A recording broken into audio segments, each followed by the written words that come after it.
Welcome back.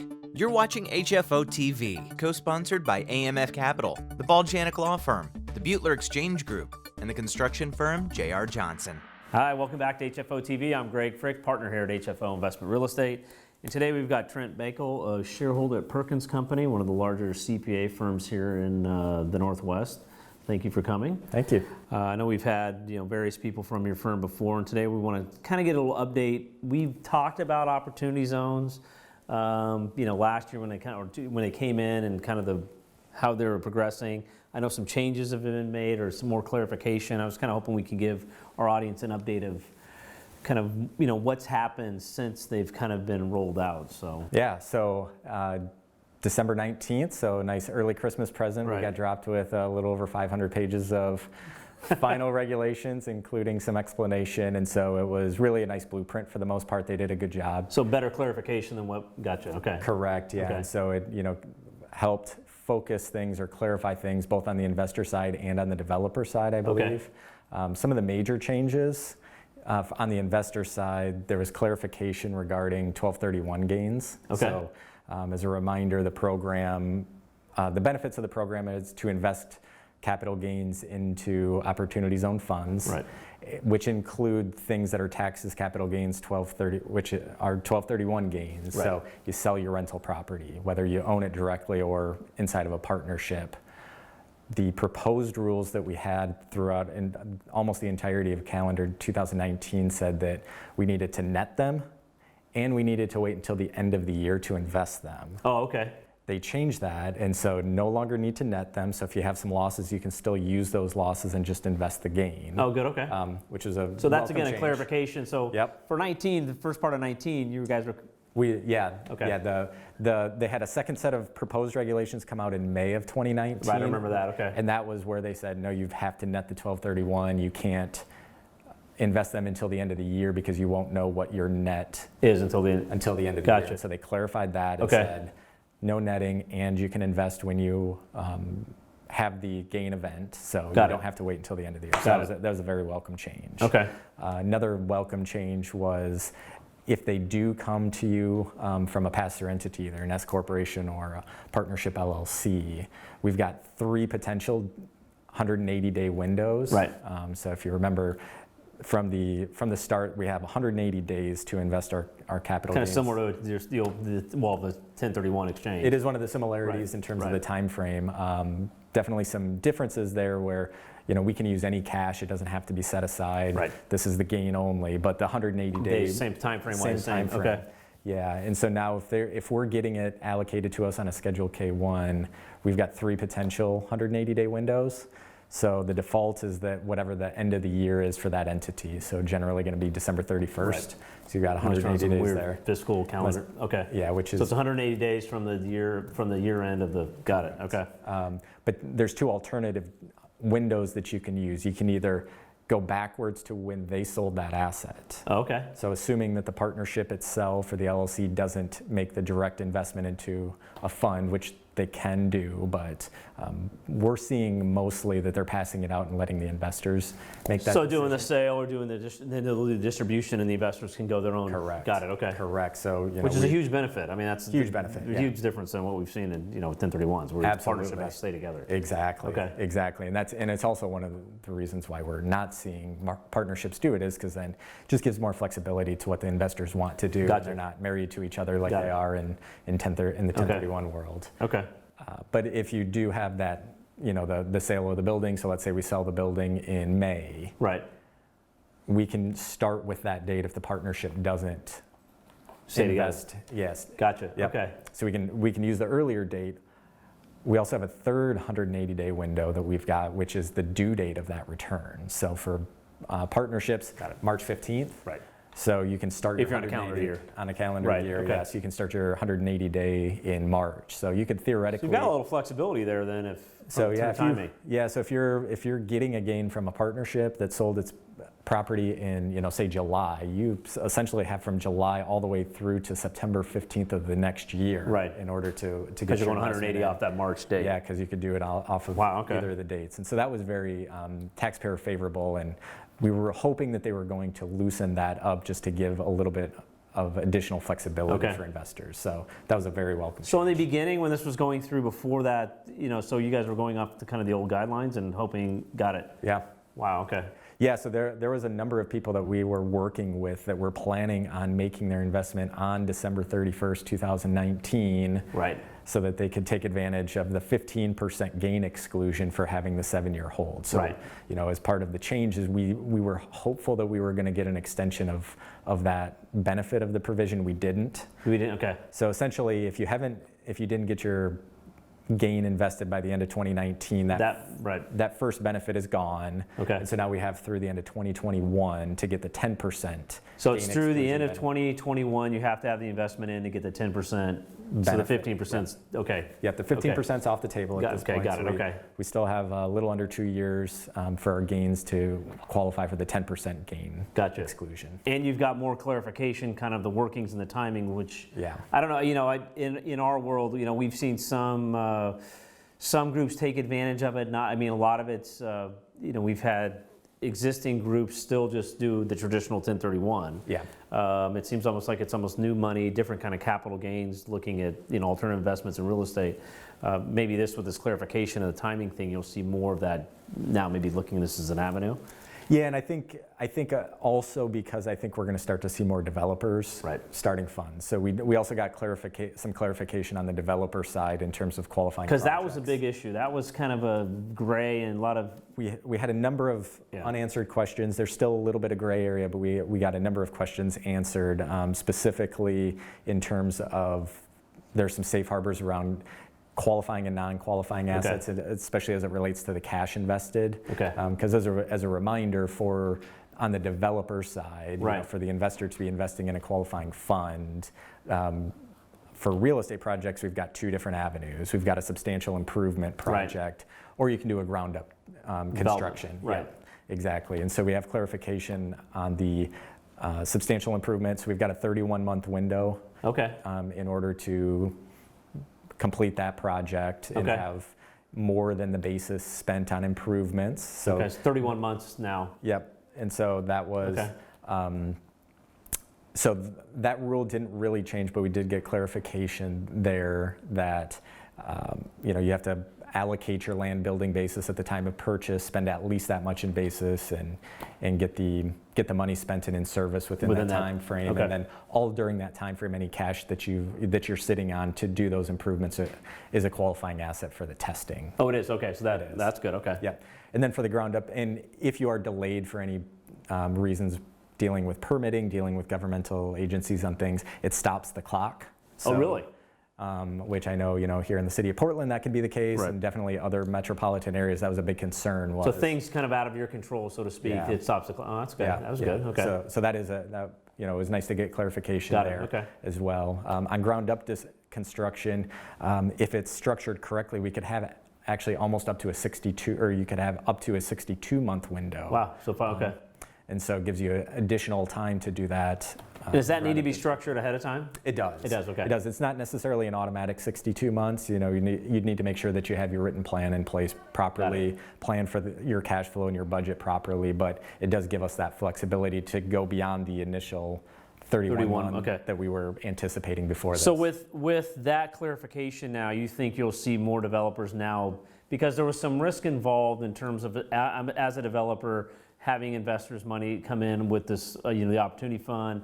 Like I said, there was just kind of it wasn't clear. There was some trepidation of, okay, am I at risk? Because, if it doesn't qualify, then the investor's now at risk. So now with these, you think you'll see more developers saying, okay, this is an avenue for bringing in equity or something like that? I do, yeah. Because this program definitely changes the risk profile for them, because, a project could still be a winner in terms of making money long term, but if you lose the tax benefit that they promise their investors on the front end, that's going to change. They have a different risk profile because of that. Okay. And now that we do have a lot more clarification on how these rules are going to be working, what the testing looks like, what the qualifying projects are, some of the gray, they got into more specifics in terms of, well, what happens if you have property that's adjacent to a zone? What if you have multiple buildings on inside of a zone on a parcel? Do you have to do improvements to both. They colored within the lines. So they clarified a lot of the. Okay, that's good. Okay. Yeah. Okay. And so I think it should be giving developers, a lot more confidence that the project that they may have identified either will work or it won't work, or at least what do they need to do in order to make it work, and so will then it they still can pencil relay out that for to them? the investor. Okay. Absolutely. Now again, this is I know Portland and Oregon did a very good job of, I don't know how you want it, of identifying spots that were within opportunity zones that are, in the path of progress will get developed. And this is kind of a federal change. Now I've heard is the state, I've heard rumors the state may try to, not allow. I mean, what are you hearing on that? Well, so there's a couple of different fronts. So there are a number of bills that were brought to the federal government in terms of modifications to this program. Okay. It seems unlikely that any substantial changes. I think what is more likely is that there may be just some beefed up reporting back to the federal government for the funds and their investments to further ensure that they're qualified. Make sure they're adhering to the. Not necessarily changing the testing, but just having to provide more information to support your testing. Okay. There's been some people that want to either limit the types of projects, limit the maybe rezone what are the qualifying zones. Got it. I honestly don't see that being a significant possibility in the federal side. And so because of that, I think the state's going to be tied to where our zones are here locally. Right. So the idea of changing the zones, that ship may have sailed. I believe so. I think it would take something pretty dramatic, significant in DC to change with how they're looking at the program. And honestly, I think it would be a lost opportunity if they really make significant changes. Right, to change it again, and then. Here locally we've gotten a lot of bad press because of where our zones are, which I think is what you were somewhat alluding to. Right. But this program is not that much different from almost anything else where, of course the quote unquote low-hanging fruit are going to be the first ones. Oh, definitely. And so if the idea of the program is to further development in a number of different areas, well, the most attractive are going to be taken care of first. And so if you kind of cut it off now, then you've lost all the benefit. You've lost the benefit to all the other areas. So I'm hoping that they're going to see kind of the long-term benefit of it. Because in this program, even Oregon is you are getting the benefit on the capital gains within the state side, right? As of today. As of today.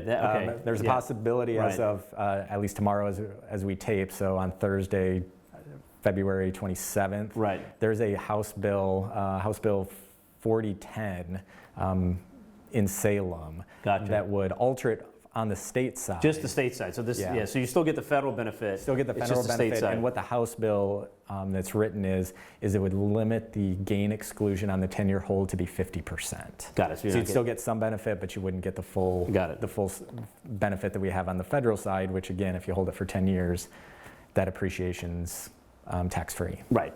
You just lost a 15. Okay. Yep. So, and speaking of that, with this, now that we brought this up, I know we've talked about this before, is the tax. In terms of in our world with multifamily, maybe you can give some insight on where we are with that, or where we are not because of lack of kind of where you guys were dealing with opportunity zones last year. Kind of it's out there, but there's no regulation and no. Kind of maybe give some insight on that, because we get asked this. On the Oregon cat tax? Yeah, the Oregon cat tax. So, which is, again, for people that don't know, is kind of the gross receipt tax over $1 million. There's a tax, and there's some exemptions or some deductions you can write. And the question is what those are. Right, and so on the not just multifamily, but on the rental real estate side of things, our expectation is that in most situations there's going to be no deductions. Okay. The typical setup is that you're paying a management fee. You don't have employees directly under the entity, because there's only two potential deductions, either a cost of input deduction, which, unless there's something significant that changes there, they're not going to consider depreciation or something like that to be a cost input. Kind of your cost of goods sold. Okay. Right. So it's, are you selling some tangible property? Number one. Number two, there's the employee or the cost of labor deduction. Right.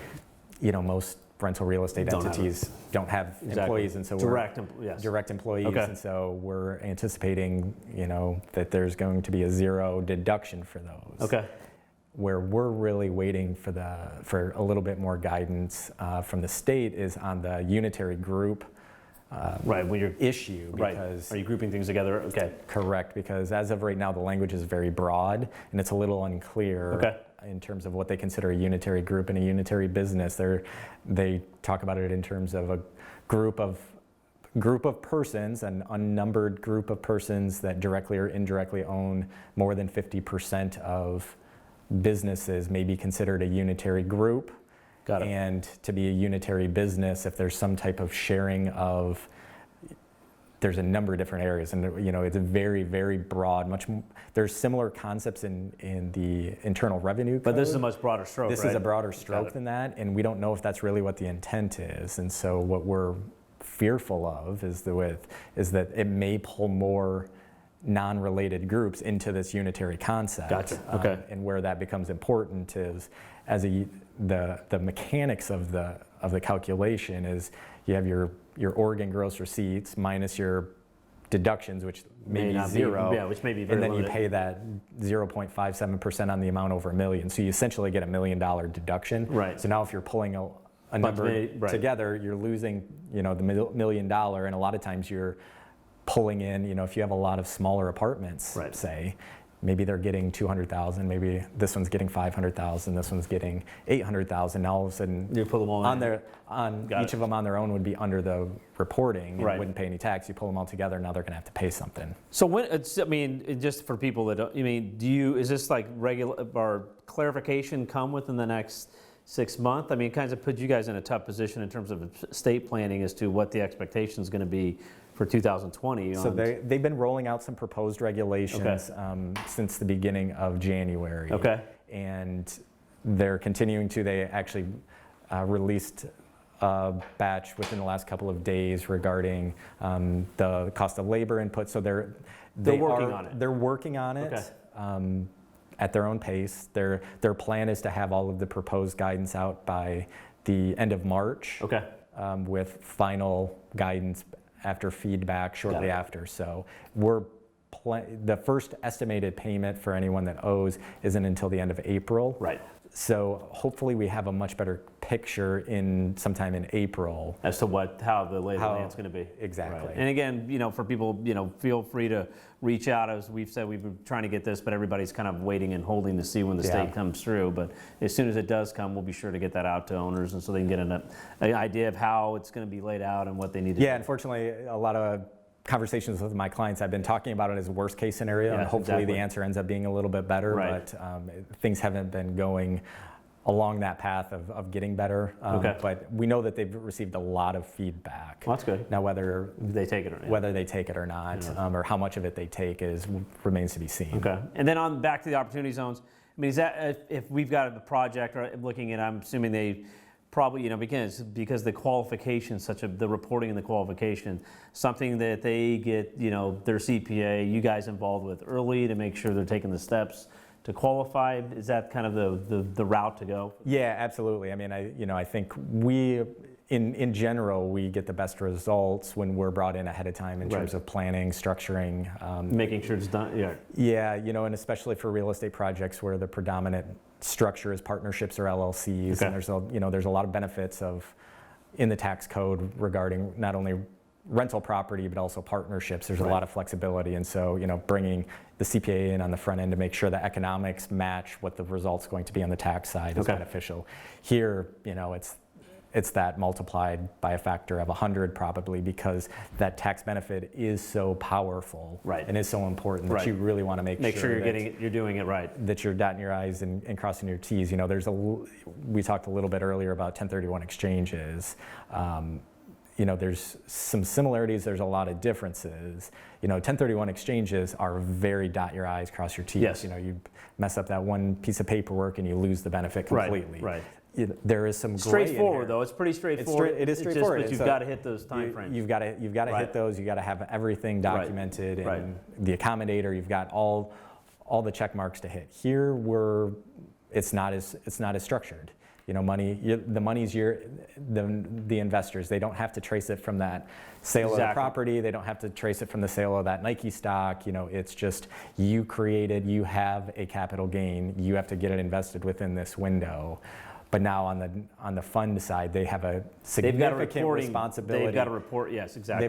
They've got to report to the IRS that they're meeting the testing and staying qualified, which then is going to obviously have the utmost importance for their investors to maintain this benefit in the future. So do you guys? If I'm an investor and have that, and I've got options to go with a couple funds or a couple different projects, can I bring you in and say I want to make sure that this is qualifying, that what it's presenting is going to work within the guidelines on this, or how does? Yeah, ideally that if you're an investor looking to invest in a fund, you want to make sure that whomever the developer is, that they're working with a CPA that knows what they're doing. And if you're not sure, we're happy to have a conversation to just kind of at least get high level what's going on, where is it located, what's the purpose of it. We're not financial advisors. We can't kind of tell you how to invest your money, but just more make sure exactly. And what we've been talking to people at this point is make sure that this real estate project makes sense, that you'd invest in it without the benefits, and then these benefits just increase your return on it. That it's don't let the tail wag. We've kind of seen that even on 1031s. It's a great, but the deal needs to stand on its own. Exactly. And this is an added benefit. And I think that's where I think maybe the general public gets a little confused, that they think it's some big windfall. It is a windfall, but again, this was the spark development. And, absolutely. Maybe kind of fast track development that, maybe what's going to take 10 years to be developed, maybe is now going to get shorted down to 5 years to get economic energy. So we'll see what happens. But it'll be interesting. It's a powerful program. It's not going to be for everyone, but there are going to be some definite winners from this, and it is, especially if you're familiar with investing in real estate, if you're used to having a long-term real estate investment, because again, the real carrots is 10 plus years out. It's going to be interesting to see what happens to the market in 10 years once these things start coming up. Is that going to depress the market or not? And so, a lot of these may be more than 10-year holds to really maximize on the value. But we're happy with what we've received from the IRS so far, and so we do expect to see more. Especially, we talked earlier about that 2021 timeframe for to get the 10%. I think really, especially in probably the second half of this year and into 2021, probably really see a lot more developers taking advantage, really jumping into projects. And again, the regs went final just in the middle part of December. So not the developers weren't in due diligence on. But now they can at least go out, and when they're talking to their equity or potential money, there's more of a confidence or a surety that this is going to qualify. This is how it's going to work, and it's not the gray area. And they can go and look for future projects with that in mind, knowing what the rules are. Because I know I talked to a number of developers that they were interested in it, but until they knew what all the rules were, they weren't going to get too invested in it because they didn't want to learn a bunch of rules that were going to change and weren't going to be in the wheelhouse of what they do. Well, now that we've got know what the rules are, now they're taking a fresh set of eyes on it and looking for those potential opportunities. See if it works. Exactly. Well, that's great. Well, and again, we'll be in touch, I'm sure, here hopefully in the next 60 days regarding the CAT tax and how that plays with investors and our clients. So we'll keep everybody abreast. Thank you again for coming in and sharing that. Absolutely. Like I said, I think this next year and a half will be interesting to see, do we see this spike up of projects within that are taking advantage? Again, a lot of, from the street, you won't know at all. It's going to be more in the back in terms of where's this equity coming from? Was the equity part of taking advantage of the opportunity zone? So absolutely. It should be interesting. So again, thank you for coming, and we'll see you next time on HFO-TV. Great, thank you. Our entire office specializes in multifamily real estate, making HFO the largest multifamily brokerage in the Pacific Northwest. Your success is our passion. Build your legacy with HFO. Call 503-241-5541 or visit our website at hfore.com for more information.